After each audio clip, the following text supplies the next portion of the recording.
Mesdames, Messieurs, bonsoir et bienvenue dans votre magazine 52 minutes pour comprendre, votre magazine d'enquête.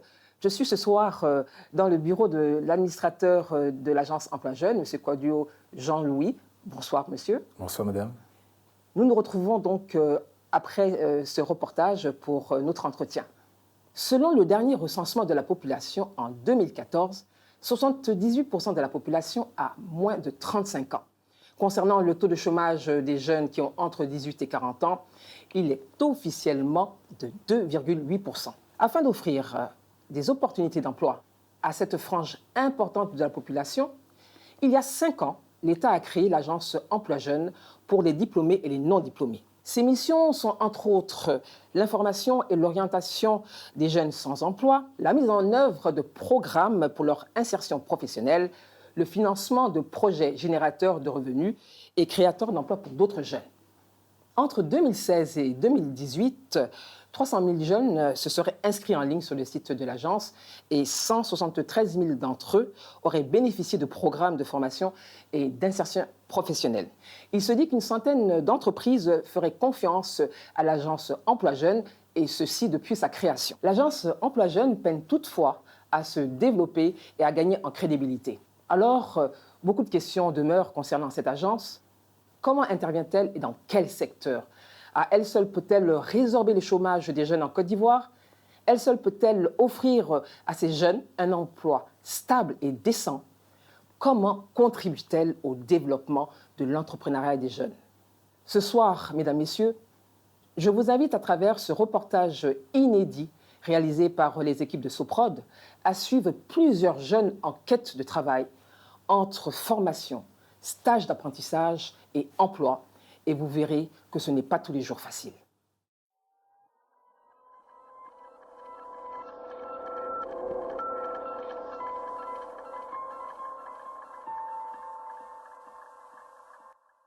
En 2018, selon le ministère de la Promotion de la Jeunesse et de l'Emploi, 2,8% de jeunes seraient au chômage en Côte d'Ivoire.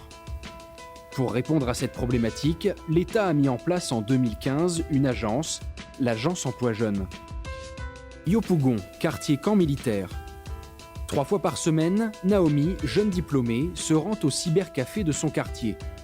Objectif, imprimer ses CV. Depuis 2 ans, Naomi recherche un emploi de comptable. Ses recherches ne sont pas gratuites. Rien que pour les impressions, elle dépense 10 000 francs CFA par mois. Oui, ça c'est une clé.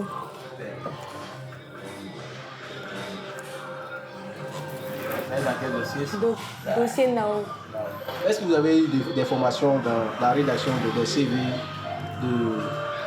Oui, il y a mon grand frère qui m'a aidé à la maison. Il m'a montré comment on rédige les CV, les lettres de motivation et autres. Mais vous n'avez pas vu une structure spécialisée dans la rédaction des CV? Non. Mais vous connaissez au moins l'agence Emploi Jeune? Je connais très bien l'agence Emploi Jeune parce qu'il y a plusieurs fois essayé de m'inscrire sur leur site de recherche d'emploi. Je me suis inscrite l'année passée, ça passait. Mais il y a un temps où il y a eu un souci avec mon email. Donc, ça fait que quand je rentre, on me dit que je ne suis pas inscrite. Quand je lance l'inscription, ça ne passe pas. Il y a même eu à l'idée de partir après je vais pour pouvoir régler ça, mais je n'ai pas encore eu le temps. Faire des CV, des lettres de motivation. Sur le marché de l'emploi, les jeunes peinent dans leur démarche par manque d'information, de compréhension, mais également de volonté réelle des entreprises à intégrer une main-d'œuvre sans expérience. Face à ces difficultés, Naomi, 21 ans, ne baisse pas les bras. Qu'est-ce qui est plus difficile dans la recherche de l'emploi? Il y a les coûts, parce qu'il faut d'abord avoir l'argent pour faire les dossiers, tirer les CV, et puis avoir aussi l'argent de transport où tu vas aller déposer. Si c'est loin de ta commune, il faut aussi payer les transports, avoir de l'argent sur toi pour assurer la nourriture, le transport dans la journée pour pouvoir retourner à la maison. C'est pas du tout facile. Chercher un boulot, c'est un boulot. Pour pouvoir déposer un maximum de CV, Naomi, de façon stratégique, a choisi le plateau, où se trouvent de nombreuses entreprises. Cela lui a permis d'en déposer une dizaine. Mais en dépit de sa détermination, Naomi est confrontée à des obstacles. Là-bas, on dit, ça fait 2 mois qu'ils n'acceptent plus les dossiers physiques, qu'il faut déposer les dossiers seulement en ligne. Et ici, ils ont accepté le dossier physique, mais le monsieur m'a conseillé d'envoyer un autre courrier en ligne. Ils m'ont donné leur site sur lequel ils doivent envoyer le courrier. Par mois, comme ça, vous pouvez déposer combien de dossiers? Par mois, on peut déposer en moyenne 30 dossiers. Tout dépend du temps, en fait. À chaque fois qu'on a les moyens, on a le temps, on ne fait que déposer les dossiers. Le rêve de Naomi, travailler comme comptable dans une entreprise. En 2 ans, elle aurait déposé plus d'une centaine de CV sans jamais avoir eu de retour positif. Malgré tout, sa volonté reste intacte. On ne se décourage pas, on continue de déposer. On espère qu'un jour, ils vont tenir compte de nos dossiers qui apparaissent à chaque fois dans les dossiers et ils vont nous appeler. Donc vous n'avez pas encore eu de réponse? Non, depuis, je n'ai pas encore eu de réponse, mais on espère avoir des réponses. Naomi rentre chez elle, pleine d'espoir. Pour trouver un travail, les personnes entre 18 et 40 ans peuvent s'appuyer sur l'agence Emploi Jeunes.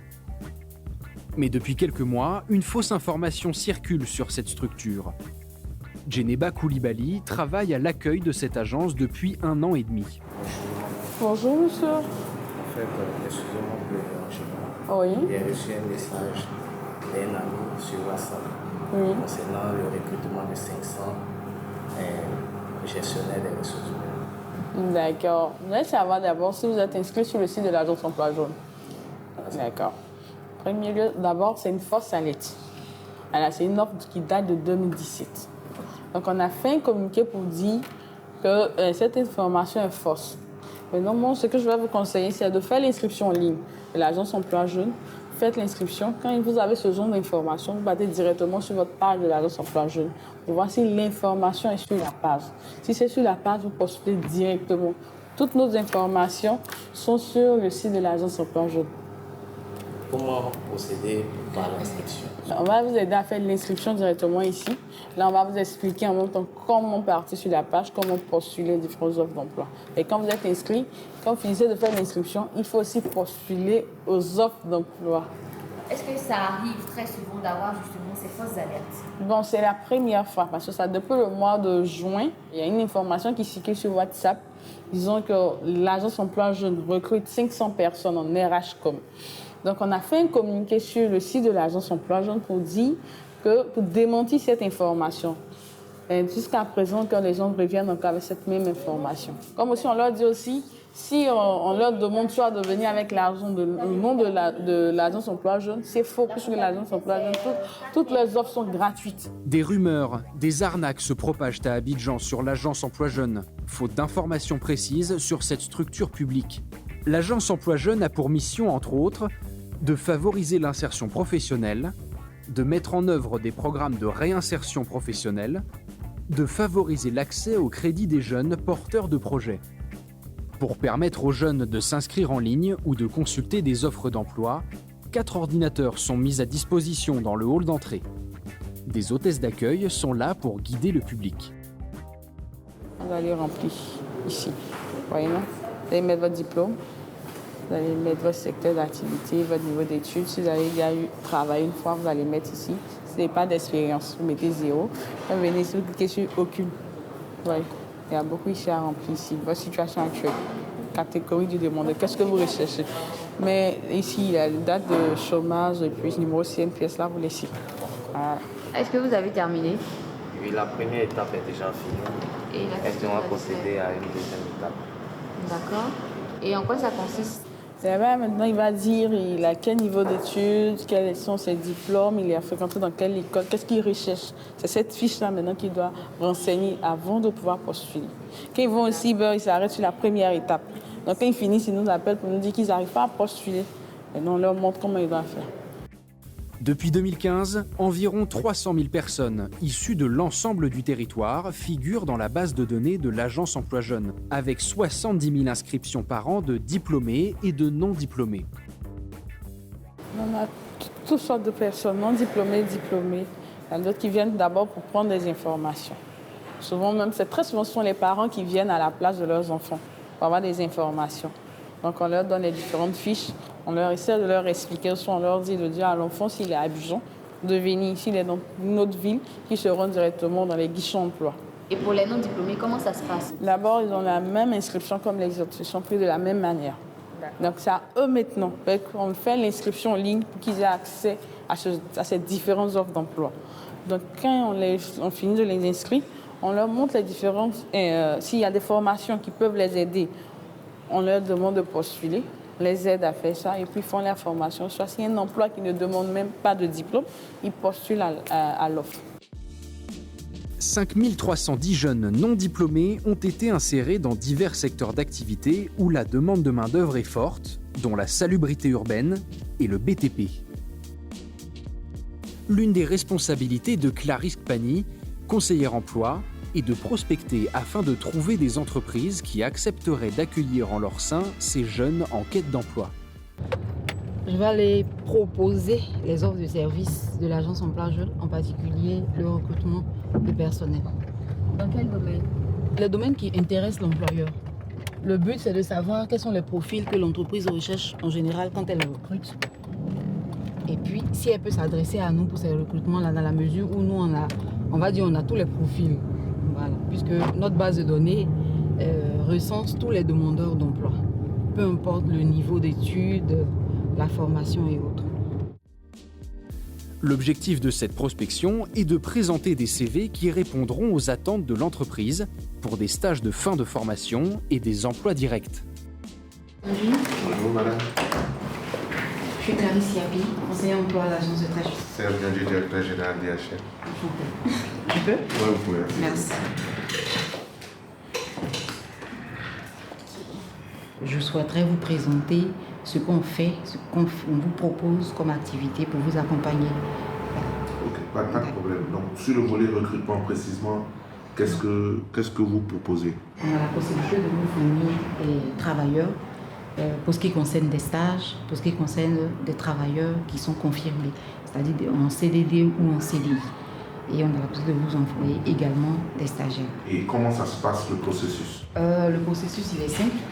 Quand vous avez un besoin de recrutement, vous vous adressez à l'Agence Emploi Jeunes qui vient vers vous à travers certains documents que vous remplissez ou bien qu'on remplit ensemble, c'est selon ce que vous souhaitez.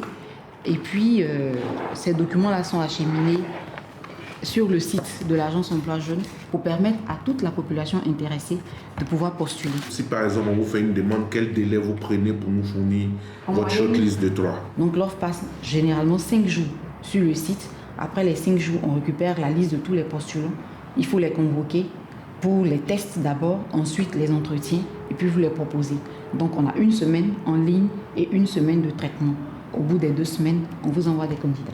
Est-ce qu'actuellement vous avez des besoins? Aujourd'hui, nous avons des besoins en archiviste, en comptable et en commerciaux. Ouais. Pour les besoins, on a des formulaires à vous faire remplir. Je vais vous montrer. Pour ce qui concerne le programme PGDEC que je vous propose. Madame, qu'est-ce que le programme PGDEC? Le programme PGDEC, c'est le projet Jeunes et Développement des compétences. C'est un programme qui est financé par la Banque mondiale à la hauteur de 45 000 francs par stagiaire. D'accord, là, ça sera la prime donc des stagiaires. La prime des stagiaires, oui. D'accord. Sachant que le SMIC est de 60 000, est-ce que les 45 000 sont suffisants? Voilà pourquoi on demande aux entreprises un minimum de 20 000 francs pour compléter les 45 000 pour qu'on atteigne au minimum le SMIC. Nous, déjà en interne, lorsqu'on a des stagiaires qu'on prend nous-mêmes directement, on leur donne des primes de stage. Donc, dans le cadre donc, de ce programme-là que Madame veut bien nous proposer, ça ne nous gênerait pas de donner même peut-être un peu plus pour que les stagiaires aient un peu plus que le SMIC. D'accord, et c'est à hauteur de combien? 55 000 francs. Que vous complétez qu'on va compléter sur les 45 000 pour qu'ils puissent avoir globalement 100 000 francs. Comme Clarisse, tous les conseillers emploi démarchent les entreprises du territoire. Ils ont pour objectif de placer 4 500 stagiaires sur une période de 3 ans. Merci bien. Merci et bien, on madame. attend très bientôt les informations concernant le Pas de souci. Allez, à Ça a très été un bientôt. plaisir. Au revoir. Par jour, Clarisse visite en moyenne 3 entreprises. Il y a 5 mois, elle a réussi à intégrer 17 stagiaires dans une entreprise spécialisée en sûreté aéroportuaire. Bonjour. Bonjour, monsieur. Vous allez bien? Oui, on va bien, Dieu merci. Ok, merci. Bonne arrivée. Merci beaucoup. C'est D'accord. gentil. On est venu aujourd'hui visiter les stagiaires, Oui, faire le suivi pour voir un peu comment est-ce qu'ils s'adaptent les nouveaux qui sont arrivés. d'accord. Donc c'est pour cela qu'on est là ce matin. D'accord. Ok, il n'y a pas de souci. Donc, vous voulez vous installer en salle de cours peut-être, non? Oui, on va échanger avec les stagiaires. Autour de cette table, les stagiaires, les responsables de stage et le directeur général de l'entreprise. Ce point entre l'agence emploi jeune et la société a lieu chaque mois. Miss Go, Oui, à votre niveau, ça se passe bien? ça se passe très bien. Après la formation reçue, ça c'était théorique la formation. Maintenant, nous sommes allés sur le terrain, on a fait la pratique et ça se passe très bien. D'accord. Lors des entretiens, on avait insisté sur le fait que le métier il était endurant. Oui, Voilà, il beaucoup fallait. Voilà. Est-ce que vous Oui, constatez? oui. Et comme je peux dire, on se met en forme pour pouvoir mieux faire la pratique. Donc vous restez debout longtemps? Je peux dire que c'est une question d'habitude. Avec au fil du temps, ça passe et on ne le sent plus. Le métier aussi, quand tu fais quelque chose, il faut l'aimer. Et quand tu l'aimes, je pense qu'après, tu ne sens plus. Vous avez appris quelque chose, c'est ce que vous avez appris, mais l'objectif c'est de se maintenir dans l'emploi. C'est ça le plus difficile. C'est pas entrer qui est difficile, c'est se maintenir dans l'emploi qui est difficile. Donc c'est là-dessus que vous devez travailler. Si vous avez des soucis à ce niveau, vous pouvez vous adresser à vos différents conseillers emploi qui sont à votre disposition pour vous accompagner également dans ce secteur. Au niveau de l'entreprise aussi, on tient à vous remercier pour ce que vous faites et de nous faire remonter également les difficultés que vous avez. Voilà. C'est bien que vous puissiez faire remonter certaines difficultés que vous avez pour qu'ensemble, on puisse corriger pour que ça n'aille pas plus loin que des avertissements. Autour de la table, vous avez 6 agents de sûreté aéroportuaire. Sur votre gauche, vous avez, je dirais, 3 agents de sûreté aéroportuaire, mais en CDD. C'est-à-dire qu'ils ont effectué, je dirais, 1 an de stage en emploi jeune. Et après, moi, je les ai reconduits en CDD. Donc ça fait plus d'1 an qu'ils sont dans la société. Et sur votre droite, vous avez 3 stagiaires, actuellement nouveaux, qui viennent d'intégrer la société et bien sûr emploi jeune. Monsieur le directeur, depuis combien d'années travaillez-vous avec cette agence? Depuis, nous sommes en 2019, depuis 2017. Et comment ça se passe, la collaboration? Je suis très favorable pour l'emploi des jeunes et surtout pour instaurer les jeunes dans la nouvelle vie, je dirais, du travail, quoi.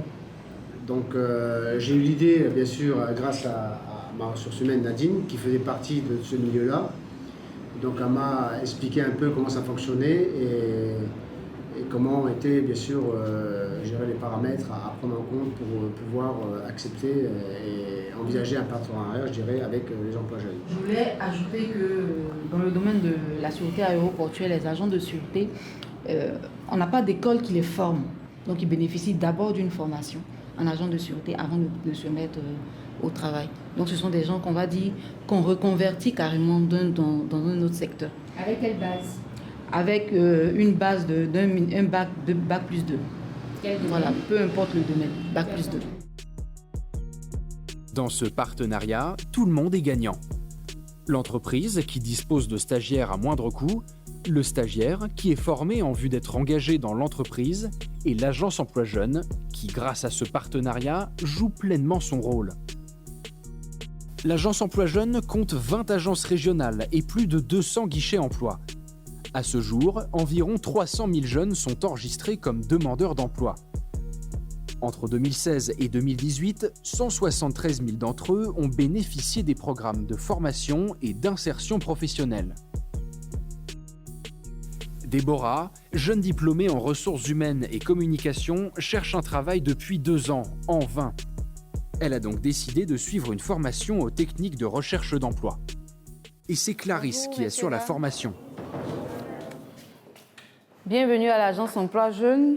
Comme on vous l'a dit lors de l'inscription, Quand vous finissez l'inscription en ligne et l'inscription physique, on vous convoque pour la formation aux techniques de recherche d'emploi, histoire d'échanger avec vous un peu sur comment est-ce que vous devez organiser votre recherche d'emploi pour avoir beaucoup plus d'opportunités, de possibilités, de pouvoir vous insérer. Ce matin, on va aborder les techniques de recherche d'emploi.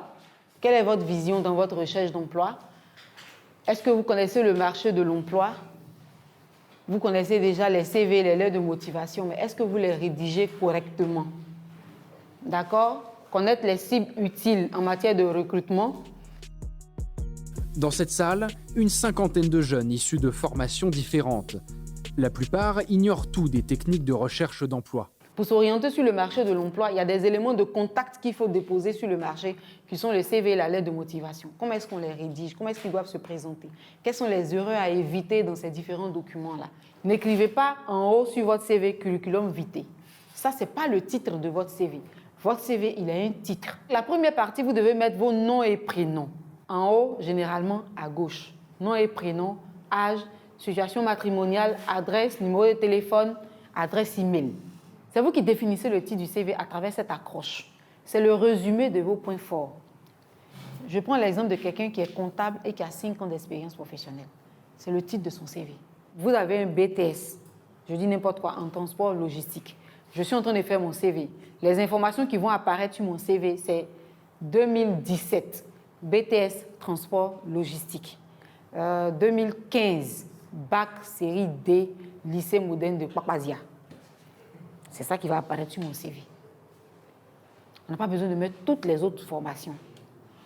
Oui, madame? Moi, je voudrais savoir, au niveau de l'expérience professionnelle, si j'ai fait une formation en GESCOM, en gestion commerciale, et qu'après, je suis allée travailler dans une entreprise en tant que standardiste ou réceptionniste, est-ce que cela fait partie? Je peux l'insérer dans mon CV? Vous pouvez insérer dans votre CV parce que ce sont des métiers qui sont connexes. Connexes quoi? C'est-à-dire ce sont des métiers qui se ressemblent. J'ai fait gestion commerciale. J'ai le volet commercial, quand quelqu'un qui a fait réceptionniste, il y a un volet commercial dedans. Parce que tu ne vas pas recevoir les gens n'importe comment. Tu vas recevoir comme on t'a appris à l'école. Mais j'ai fait gestion commerciale. Et puis, mon expérience professionnelle, là, c'est un chantier de construction. Je suis ouvrier là-bas, maçon. Et puis, j'ai fait gestion commerciale. Et puis, on me demande quelqu'un qui a 2 ans d'expérience. Comme j'ai un BTS en gestion commerciale, et puis j'ai 2 ans de maçonnerie, et puis il vient postuler. J'ai dit non, j'ai 2 ans d'expérience. Est-ce que ça va ensemble? Comment rédiger un CV, mettre en exergue ses points forts, quelle information insérer dans une lettre de motivation? Madame Kpani, conseillère emploi, a donné les éléments de base à ces jeunes pour mieux se positionner sur un marché du travail très compétitif. La jeune dame a envoyé un CV, vous allez regarder, est-ce que son CV-là respecte les normes? On va vérifier. Ok. On commence déjà par la première partie. Yao Afoué Déborah. On l'a dit tout à l'heure, le nom de famille en caractère capital. Les prénoms en minuscules. Déjà, ce n'est pas très bien écrit au niveau du nom. La date de naissance est là, pas l'âge. Le lieu de naissance n'a pas besoin d'apparaître sur le CV. L'expérience professionnelle, c'est bon. Je vois BTS 2015-2017.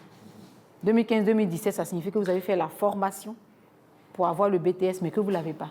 Quand vous avez le diplôme, vous mettez 2017, BTS, ressources humaines et communication. En un mot, est-ce qu'un tel CV peut attirer un employeur? En un mot, ce CV il n'est pas mauvais. Il y a quelques informations à enlever et à rajouter, mais il n'est pas mauvais dans la mesure où ce qui intéresse l'employeur est déjà sur le CV. Là, on vient de faire quelques corrections sur votre CV. Est-ce que vous sentez que cette formation vous apporte quelque chose? Oui. Je vois que participer à la formation me fait du bien. Parce que déjà, me mettant assise là, j'ai commencé à corriger le CV déjà. Et je vois que je me sens bien à l'aise en faisant la formation. Au sortir d'ici, je vais répondre le CV, le rédiger. Et là, maintenant, lorsque j'irai déposer le CV dans une entreprise, je serai vraiment rassurée que tout est propre et j'aurai un emploi. Cette formation de 2 heures est dispensée chaque semaine. Déborah va pouvoir affiner son CV avant de reprendre sa recherche d'emploi. Le lendemain matin, nous la retrouvons dans la zone industrielle de Yopougon. CV en main, confiante et déterminée, Déborah va frapper à toutes les portes. Bonjour madame, s'il vous plaît, excusez-moi. Je suis là pour faire un dépôt physique de dossiers, demande d'emploi. Monsieur, bonjour. Voilà, s'il vous plaît, je suis là pour faire un dépôt de dossier pour une demande d'emploi. Voilà, j'aimerais savoir, c'est un directeur ou bien une autre directrice qui est à la tête de cette entreprise. Est-ce qu'il est possible de déposer les dossiers physiques?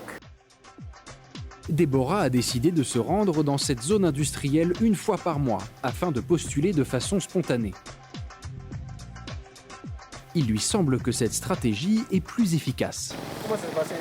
Vous avez pu déposer les dossiers? Oui, ça s'est bien passé. Ils ont pris mes dossiers. Ici, on dépose les dossiers physiques. Donc, j'ai déposé les dossiers.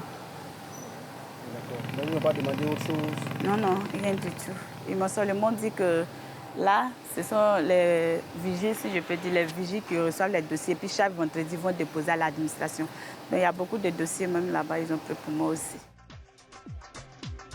Déborah dépense 30 000 francs CFA par mois pour déposer ses dossiers.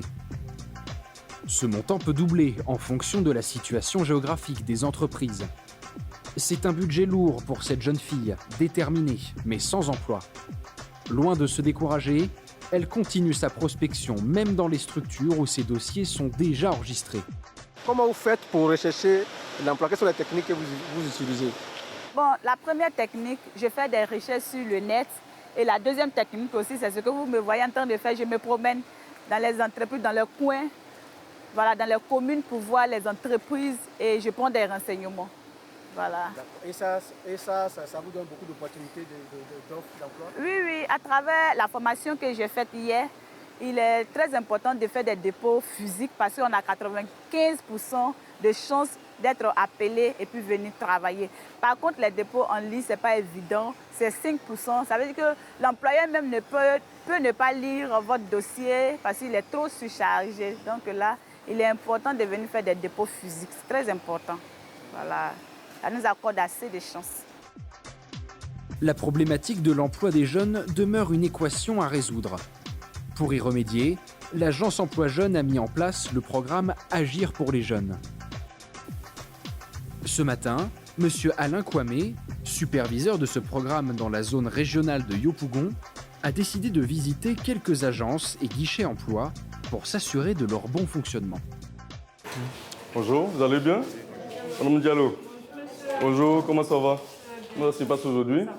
Je ne sens pas une forte affluence ce matin. C'est dû à quoi? Certains sont là pour les inscriptions, voilà, et d'autres sont là déjà pour le projet Agir. On a déjà reçu certaines personnes qui sont déjà à la salle de formation. Ce que je retiens, c'est que les jeunes qui sont là présentement, ils passent d'abord par toi pour avoir un identifiant, se font enregistrer, et après l'enregistrement, ils sont conduits à la salle d'enrôlement qui est juste la salle de formation. D'accord. Merci bien, Madame Diallo, et bon travail. Agir pour les jeunes est un programme d'accompagnement social qui vise à promouvoir l'entrepreneuriat des jeunes à travers le financement rapide de projets générateurs de revenus. Aujourd'hui, de nombreux jeunes sont dans cette agence pour déposer leur dossier et postuler. Oui, bonjour. Comment vous allez? D'accord. Bintou, comment tu vas? Bonjour. D'accord. Comment ça se passe ce matin? Ça se passe bien. Contrairement aux 2 premiers jours, on a un peu moins d'affluence aujourd'hui. Mais on a décidé de prendre par plus de 25 personnes. Et tout se déroule bien? Il n'y a pas de souci au niveau de l'enrôlement? Ça va. Est-ce qu'on peut avoir les premières données, les 2 premières journées? Oui, le premier jour, on a pu timidement enrôler 140 personnes. Et hier, on a pu enrôler 170 personnes. 166 personnes pour la journée? 170 personnes. Ok, donc je constate qu'on monte progressivement vers un chiffre un peu... Ça sera au moins 250. Voilà. Comment se fait la présélection? Sur quelle base? Je prends le cas. Je prends le cas de quelqu'un qui n'a pas un grand niveau d'études et qui a peut-être un niveau CM2, qui vient avec une idée de projet, parce qu'il ne sait pas rédiger un projet. Pour lui, comment ça va se passer? Sa présélection se fait comment? Par rapport à quelqu'un qui est quand même à un niveau un peu plus élevé. D'accord. Ici, c'est l'enrôlement. L'enrôlement, c'est juste un formulaire je peux avoir un formulaire, juste ce formulaire qu'il faut renseigner avec votre idée de projet et les différentes références, comme je l'ai dit, pour être éligible, il faut être ivoirien, il faut être âgé de 18 à 40 ans. Il faut avoir une idée de projet. Et quand tu as une idée de projet et que tu as l'âge, ton âge est compris entre 18 et 40 ans, d'office, on dira que tu es éligible. C'est l'UNACOPEC qui va faire la présélection définitive. Nous, on fera que la présélection, juste une présélection. Donc ceux qui seront présélectionnés en fonction du programme seront formés par le partenaire financier l'UNACOPEXI et à la suite de la formation, ils pourront bénéficier de leur financement. Fatoumata Koulibaly, conseillère emploi, est chargée de réceptionner les dossiers des postulants, de prendre en compte leurs préoccupations et de leur donner toutes les informations complémentaires. Pour les documents que vous avez, l'activité que vous devez faire doit se dérouler dans la commune de Yopougon. Si ce n'est pas à Yopougon, vous allez là où vous faites l'activité pour vous faire enrôler, s'il vous plaît.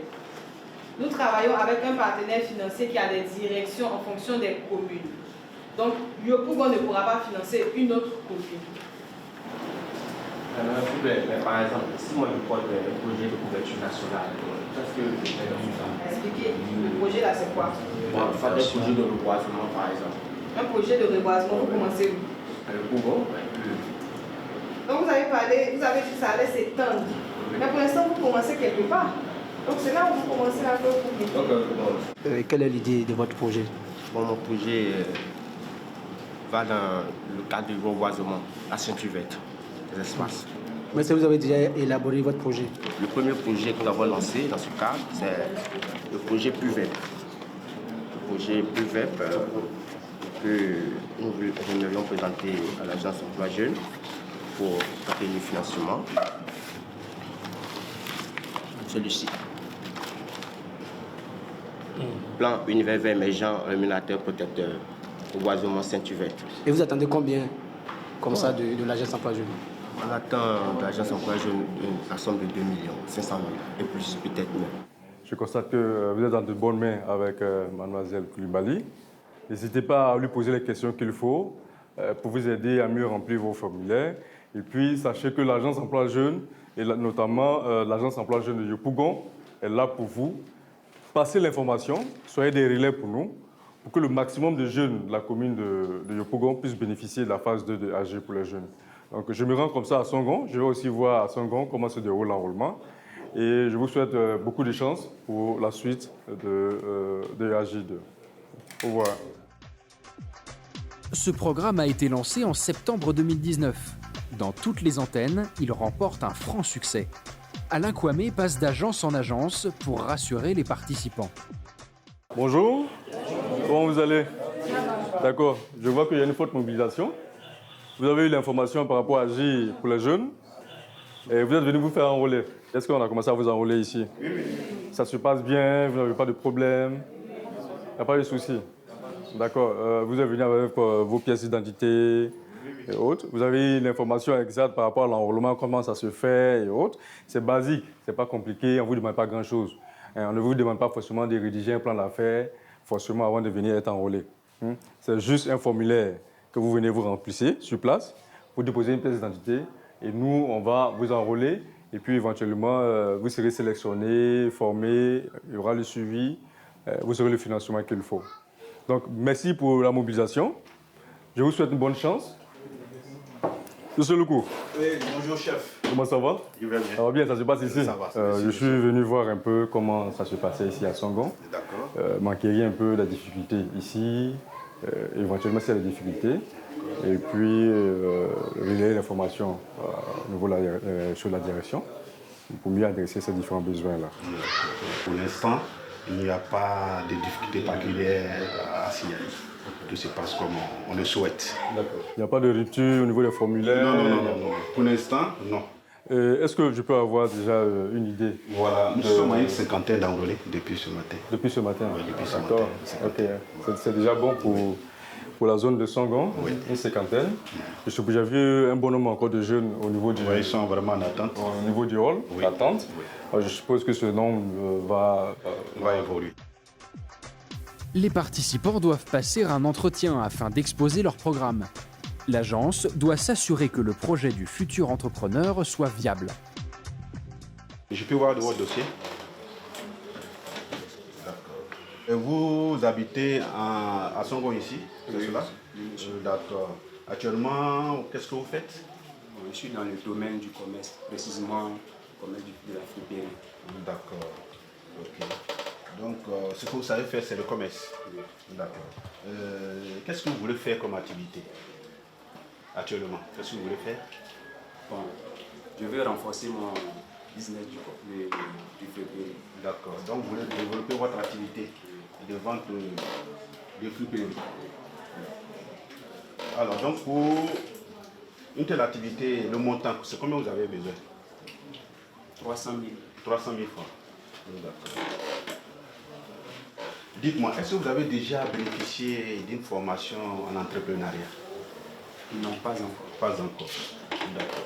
Il est nécessaire de souvent poser ce genre de questions à ceux qui viennent pour le projet. Oui, c'est important pour voir un peu s'ils sont déjà en activité, s'ils ont vraiment une expérience dans l'activité et pour voir un peu s'ils ont une maîtrise de l'activité qu'ils veulent leur contaminer. Lorsqu'ils donnent une information sur un projet qu'ils veulent mener, nous avons obligation, le devoir de les orienter pour voir si le projet est porteur ou pas. Voilà, vous avez demandé 300 000 francs CFA. Qu'est-ce que ces 300 000 francs CFA peuvent apporter à votre business? Aller prendre ma marchandise et puis aller sur le terrain. Pour le moment, nous n'avons pas de magasin. Voilà, donc on s'installe en bordure de route. Voilà. On accoste les clients qui sont des passages. Plus de 77 000 jeunes ont participé à ce programme. 19 500 ont été retenus. Ils bénéficieront d'une aide financière allant de 100 000 à 2 500 000 francs CFA pour pouvoir réaliser leur projet. Continuer de sensibiliser les jeunes de Songo, de relayer l'information, pour qu'on puisse enrôler le maximum de jeunes. Puis ensemble, je pense qu'on va y arriver. Merci, chef. Okay, soyez rassurés, nous sommes à la tâche. Merci bien. Merci, chef. De nouveaux programmes de financement devraient voir le jour en 2020. Mais l'agence Emploi Jeunes peine à se développer et à jouer pleinement son rôle de relais entre les entreprises et la jeunesse ivoirienne à la recherche d'un emploi. Bonsoir, M. Kouadio. Bonsoir, madame. Merci de nous recevoir au siège de l'agence Emploi Jeunes, dont vous êtes l'administrateur. Quel est votre rôle? Nous vous écoutons. Merci. Le rôle de l'administrateur, c'est un rôle de supervision, de coordination de l'ensemble des programmes techniques de l'agence Emploi Jeunes. L'administrateur a un rôle administratif, il a un rôle aussi technique, il a un rôle financier, il a un rôle de management et de supervision de tous les programmes qui sont mis à l'endroit de ces jeunes. Il y a eu quelques changements concernant donc, votre structure. Concrètement, qu'est-ce qui va changer? Bon, l'agence est un service public d'emploi, donc on se met au diapason du marché du travail. D'abord, il faut attaquer tout de suite ces programmes-là. Il faut faire une revue de ces programmes pour nous assurer que ces programmes collent aux réalités du marché du travail. Donc, il y a une revue de ces programmes-là. On fait une bonne évaluation de nos différents programmes pour nous assurer que l'ensemble des programmes que nous mettons en œuvre favorisent l'employabilité de ces jeunes-là. Mais concrètement? Concrètement, alors, il y a deux types de programmes. Il y a le programme pour des jeunes qui veulent entreprendre. Donc, là-dedans, on met en œuvre des programmes de formation et les accompagne à mettre en œuvre des programmes d'entrepreneuriat. Deuxièmement, des jeunes qui sont moins autonomes, qui ont, j'allais dire, un potentiel, qui veulent vendre sur le marché du travail. C'est l'optique de l'emploi salarié.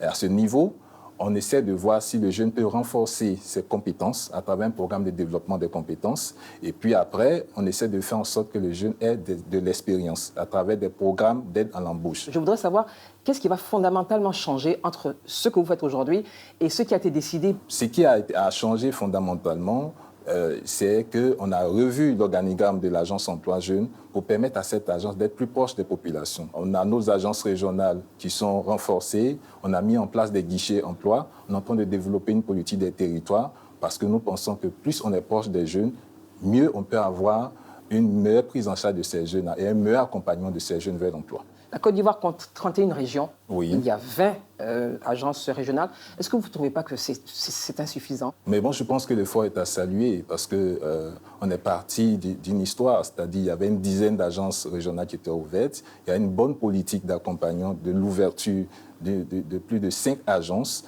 Et au fur et à mesure, on essaie de pouvoir j'allais dire, ouvrir des agences régionales pour être plus proche des populations. Mais il fallait faire un choix. Nous avons des populations qui sont là. Mettre en place une agence régionale suppose des infrastructures, suppose un investissement, suppose du temps. Ça suppose aussi des études au préalable. Bien sûr, mais il y a des études préalables puisqu'on a la cartographie qui tient compte de la taille de la population dans les différentes régions, qui tient compte aussi des potentialités économiques de ces régions-là. Mais en attendant de pouvoir mettre ces agences dont il faut construire, il faut acquérir du terrain ou bien il faut trouver des bâtiments pour les locations, nous avons joué sur une politique de proximité, notamment à travers des guichets emploi. Mais je tenais à vous dire que ces 20 agences régionales arrivent à couvrir l'ensemble des régions. Et l'objectif, c'est de faire en sorte que chaque région soit couverte par une agence régionale. Monsieur Kouadio, combien de dossiers de demande d'emploi traitez-vous au quotidien et surtout quel est le mécanisme mis en place pour le suivi? C'est en fonction du marché du travail. Rappelez-vous, on est sur un marché du travail, on a l'offre et la demande. Absolument. Alors, donc, le marché a ses évolutions. Donc, nous collectons, nous jouons un rôle d'intermédiation. Nous positionnons sur le marché du travail, nous regardons les offres au niveau des entreprises que nous publions. Ça veut dire qu'il faut collecter les informations et nous travaillons aussi sur le profil de ces jeunes-là qui sont aptes à compétir. Ce que je peux vous dire déjà, on a une plateforme technologique qui enregistre près de 400 000 jeunes dont les profils sont déjà faits et référencés à des conseillers emploi. Donc, c'est en fonction du marché du travail et des offres que les entreprises nous proposent que nous puissions faire ce rapprochement au niveau de ces jeunes. Vous avez quand même quelques statistiques, je dirais, par jour. Déjà, même par mois, c'est une dizaine de milliers d'opportunités. Déjà, je pourrais aussi signifier qu'on a pu collecter près de 30 000 opportunités. Mais encore, ces offres, il faut les analyser, les traiter, faire en sorte que ces offres-là soient véritablement réelles et permettent aux jeunes de se trouver une place au soleil. Il faut une cohérence entre l'offre et les formations. Tout à fait, parce qu'on est sur un marché de travail. Et voilà pourquoi on met des rubriques en place telles que le développement des compétences. Parce que les jeunes, les primo-demandeurs d'emploi, n'épousent pas tout de suite les besoins réels du marché du travail. Donc, ce qu'il faut faire, il faut soit développer leurs compétences ou bien les mettre en situation de stage pour qu'ils aient au moins 1 an d'expérience pour pouvoir mieux se familiariser à l'esprit de l'entreprise.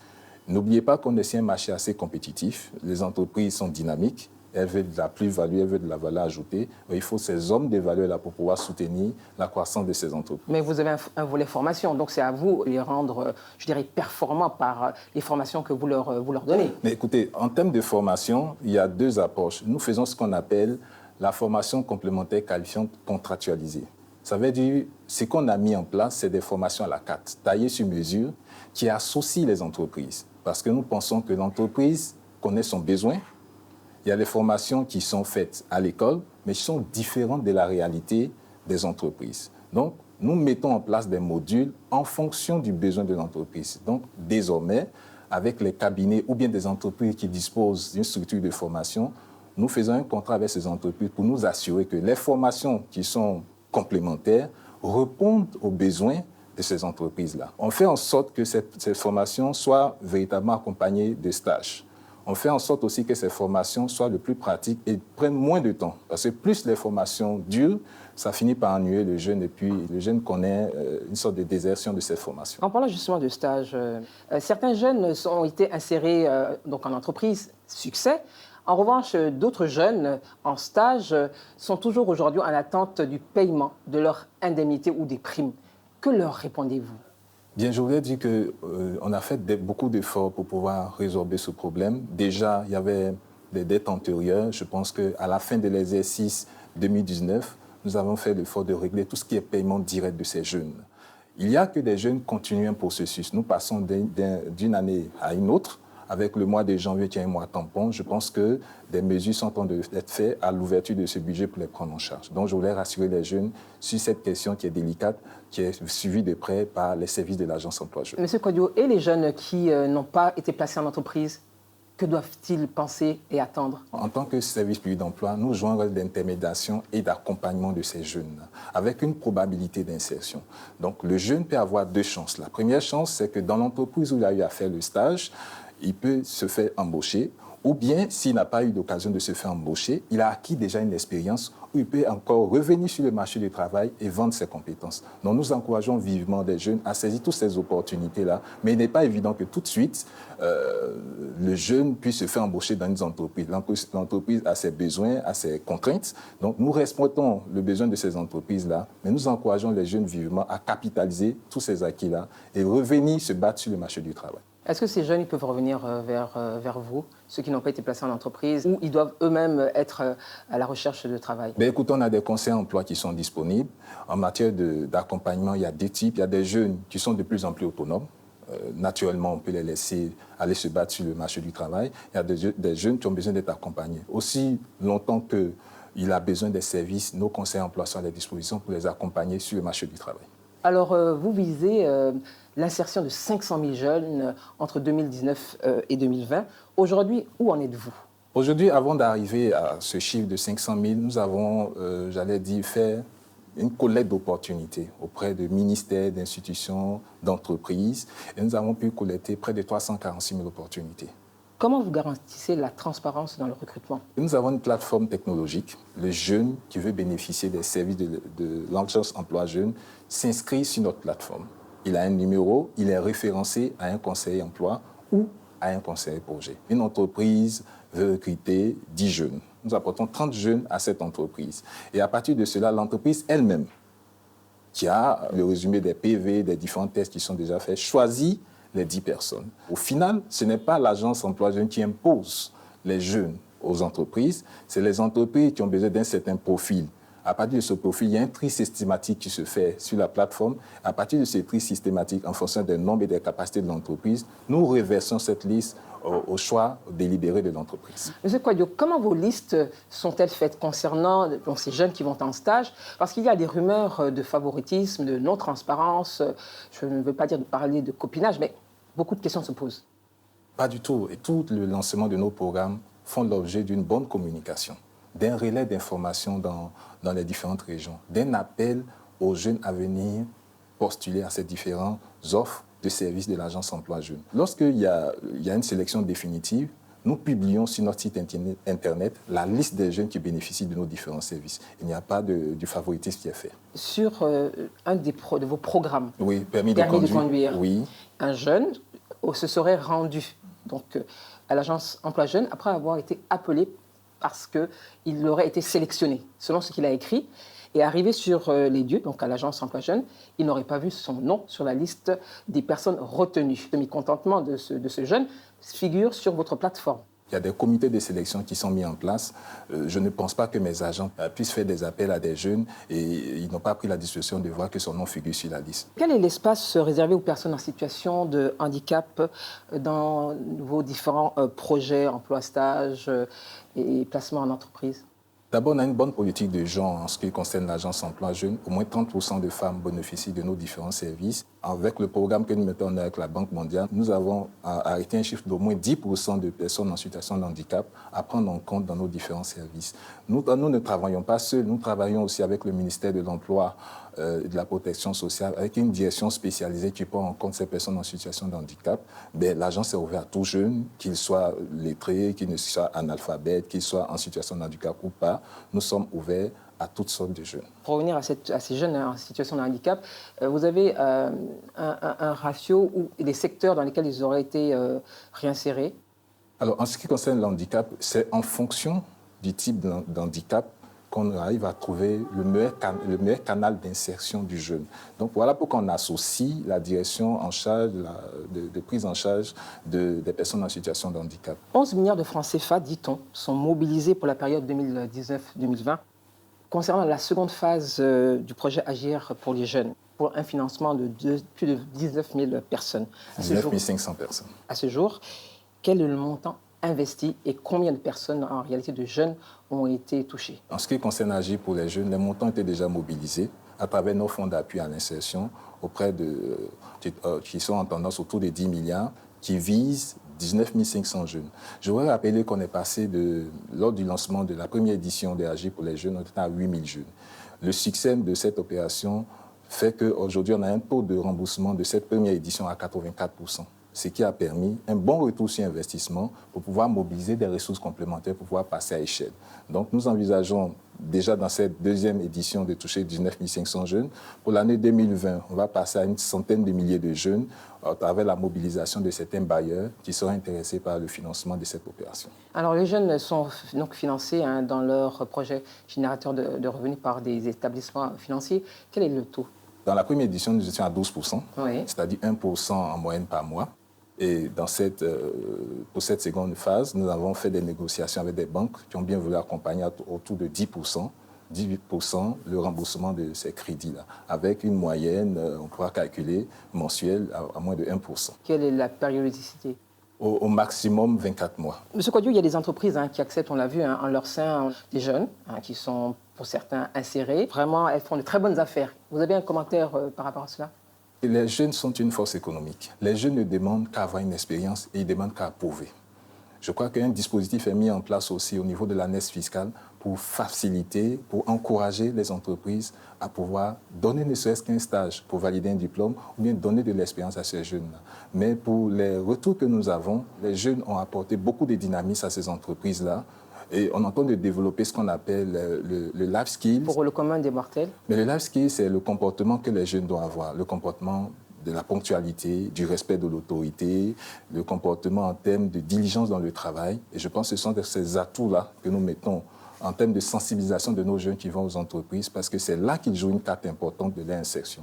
Donc, pour la plupart de ces entreprises, et la majorité des PME, quand on regarde aussi, les PME ont une caractéristique. Ce sont des petites et moyennes entreprises qui ont besoin, au départ de leur mise en activité, qui ont besoin, au lieu d'avoir des ressources humaines qui coûtent très cher, qui ont besoin de s'appuyer sur des jeunes qui veulent aussi, qui coûtent pas cher et qui veulent aussi apprendre. Donc, du coup, avec une politique de développement des petites et moyennes entreprises, avec des jeunes volontaires qui veulent apporter leur meilleur sur le marché du travail, ça crée vraiment un dynamisme. Monsieur Kouadio, quelles sont les perspectives 2020 pour l'agence Emploi Jeunes et surtout, quel message pour ces jeunes? Je tiens à rappeler que les services de l'agence Emploi Jeunes sont entièrement gratuits et à la disposition de ces jeunes. Je veux lancer aussi un appel aux entreprises. On a besoin de plus en plus d'entreprises citoyennes, d'entreprises qui épousent cette vision. Les jeunes sont là, c'est un potentiel, c'est une richesse. On ne demande qu'à avoir des opportunités. Nous voulons travailler main dans la main, État, service public de l'agence, les entreprises, les jeunes, afin que nous nous retrouvions tous sur le champ du marché du travail et de pouvoir atteindre nos différents objectifs. Alors nous travaillons main dans la main en vue de pouvoir atteindre nos différents objectifs en Côte d'Ivoire. Merci M. Kouadio de vous être prêté à nos questions. C'est nous qui vous remercions. Et aussi, merci de nous avoir reçus dans votre bureau. Nous sommes au siège de l'agence Emploi Jeunes. Nous espérons avoir contribué à une meilleure compréhension du rôle que joue l'agence Emploi Jeunes. Ces jeunes constituent une frange dynamique de la population à laquelle il faut redonner espoir. Mesdames, Messieurs, merci d'avoir suivi ce magazine. Nous vous donnons rendez-vous dans 15 jours pour un autre numéro inédit de 52 minutes pour comprendre. Pour revoir l'émission de ce soir, rendez-vous sur le site de la RTI, www.rti.ci, ou sa chaîne YouTube, et bien sûr, la page Facebook de 52 minutes pour comprendre. Merci aux équipes de Soprod. Restez sur RTI 1 pour la suite des programmes. Bonne soirée à tous.